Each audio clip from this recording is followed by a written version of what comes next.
प्रौढांनी दररोज किती प्रमाणात मिठाचं सेवन केलं पाहिजे? तर मीठ हे आवश्यक आहेच, परंतु त्याचं प्रमाण वाढलं तर आपला रक्तप्रवाह म्हणजेच ब्लड प्रेशर वाढतं. याशिवाय आपलं मूत्रपिंडाचं नुकसान होतं आणि कर्करोगासारखे आजारसुद्धा उद्भवू शकतात. मिठाचं सेवन दररोज करणं हे आवश्यक आहे, कारण शरीरातील द्रवरूपांवरती संतुलन राखण्यास त्याची खूप मदत होते.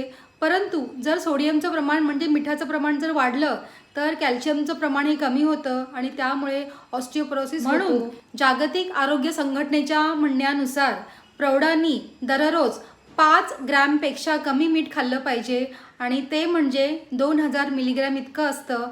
कारण मिठाचं सेवन जर जास्त केलं तर त्यामुळे तुमचं ब्लड प्रेशर वाढतं आणि याशिवाय हृदयविकाराचा त्रास तुम्हाला होऊ शकतो. आणि आपल्या आतड्यांचं जे अस्तर असतं, जर आपल्या आहारामध्ये मिठाचं प्रमाण जास्त असेल तर आपल्याला पोटाचा कॅन्सरसुद्धा होण्याचं प्रमाण हे दाट असतं. याशिवाय आपलं मूत्रपिंड निकामी होतं. म्हणून कमीत कमी मिठाचा वापर आपल्या आहारामध्ये असावा. उच्च सोडियमची पातळी असेल म्हणजे जर मीठ जास्त असेल तर शरीरामध्ये कॅल्शियमची कमतरता जाणवते आणि त्यामुळे ऑस्टिओपोरोसिससुद्धा उद्भवू शकतो. म्हणून शक्यतो मिठाचं प्रमाण हे कमीत कमी ठेवावं.